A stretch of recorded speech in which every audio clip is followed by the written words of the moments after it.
Hey guys, it's Meg and welcome back to my YouTube channel. Today I'm going to be giving you my top tips and tricks to create neat and aesthetic class notes, so let's just get into it.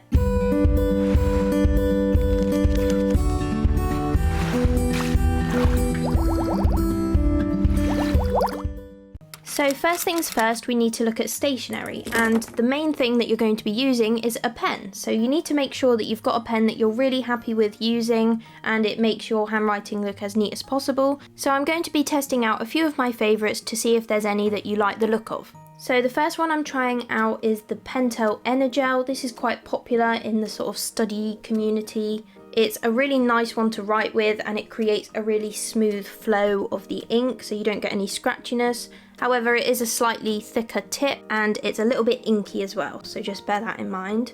Then I've got these Paper Chase set of mechanical pens. They're just kind of like a standard biro, but of course in some really nice pastel colours, which is always nice to have.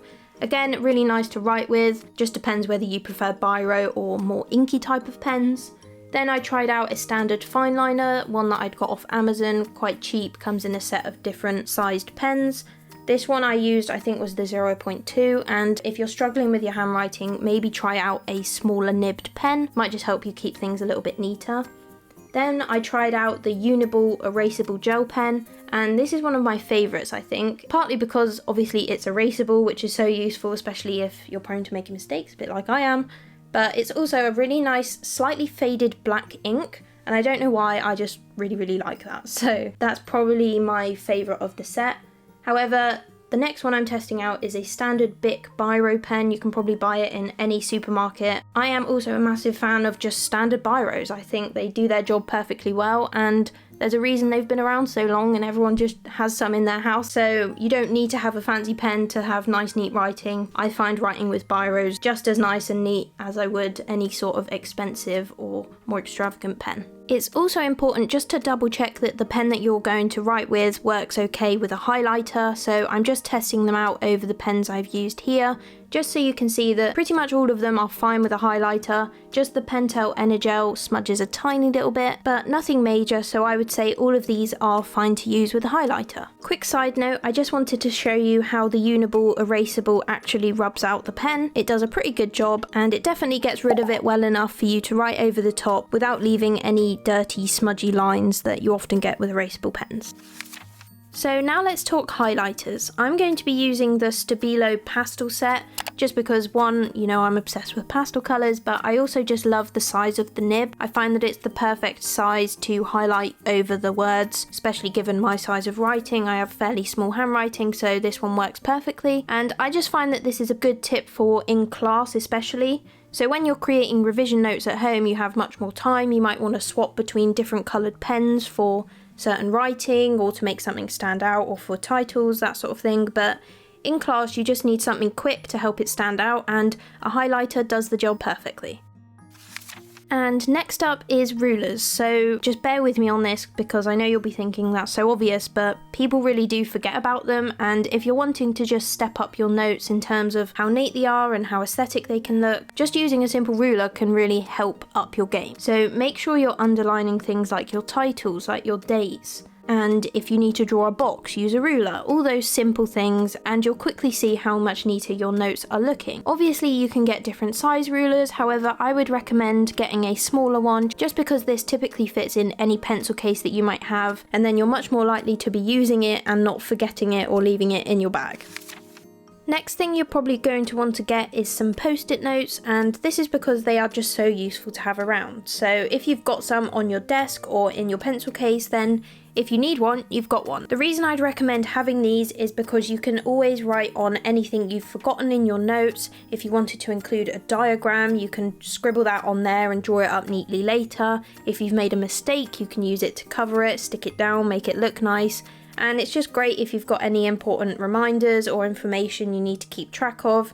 And obviously it's useful because it can be moved or taken off once you're done with it. Now let's look at the different types of paper that you can use for your notes. So at some schools or universities, depending on where you're at, you get to choose which notepads you can use. So if you do have the option to choose what kind of paper you're using, then choose something that you're really going to enjoy writing on. You could get a fancy notebook that's got a lovely cover, you can choose nicer paper, anything like that that's just going to make you look forward to writing and is going to help the overall look of your notes. And speaking of aesthetic study notes, check out my recent video to get this template to create some aesthetic revision notes for you to study from home. When choosing your notepad, don't forget to check out what size the lines are inside. If you've got smaller handwriting, then thinner lines might suit you more, but if you've got larger handwriting, then the wider lined paper might suit you a bit better. You might also get the option to choose between whether you want A4 or A5 paper, and this just depends on your personal preference. So for me, I really enjoy writing in smaller books. However, for school especially, you don't want to be setting up different pages with your date and title all over again. So I actually would prefer an A4 sized notebook for school, just so I'm keeping all of my notes on the same page for as long as possible basically. But again, that's just a personal preference, so go with whichever one you prefer. However, with that said, a lot of school students don't get the option to choose what kind of paper or notebook they're going to use. If your school was anything like mine, then we didn't get the option, we just got these type of exercise books, which I actually really enjoyed writing in, the paper was fine, and because I'm assuming a lot of people watching will probably be using exercise books at school, that's what I'm going to use for the notes in today's video. So now you've got all the stationery you need, I'm going to be giving you my top tips for making your notes as neat as they possibly can be whilst you're in class and don't have as much time as you might at home. So the number one key to making your class notes as neat as possible, in my opinion, is consistency. So this is including your dates and your titles. Make sure they're in the same location on every page. So for example, having your date up in the top left corner, having your title centered and aligned below your date, something like that. Whatever suits you and whatever you like the look of, just make sure you stick to it. This also goes with underlining things in the same places, so if you're going to underline your title, make sure you underline every single title. Again, this applies to using highlighters, using colours, and also make sure you're taking your notes in the same sort of style every time. So this means that when you look back through your book, all of your pages will be set up in quite a similar and neat way and will just help the overall look of your notes. Then you need to decide what kind of note-taking style you're going to use. Whether you're going to just have normal lines of text going across the full width of the page, you might like to use some bullet points. These could be indented under a full line of text, or you might choose to use the margin, putting the bullet point or a hyphen in the margin to be used for a shorter style note taking. You might even decide to use a combination of all three, full lines of text, some indented bullet points, some bullet points created in the margin. Whatever's going to suit you and your style, just make a decision and stick to that. It's also really useful to use some incomplete sentences or a bit of a shorthand where possible, as this will save you loads of time and make sure you've got all the important information you need to get. And as long as you understand your notes, that should be fine. In terms of this shorthand that I just mentioned, I just wanted to give you a few examples. This can just be as simple as writing the numbers instead of the word for the number, symbols like the plus symbol instead of writing out and, shortening words, and using symbols like the equal sign or an arrow to help create a shorter version of a sentence that still makes sense. Then there are a few things that you might want to do at the very end of the lesson, or maybe even after the lesson if you don't have time, and this can include things like using your highlighter. So maybe as part of your consistent style you want to have highlighted subheadings.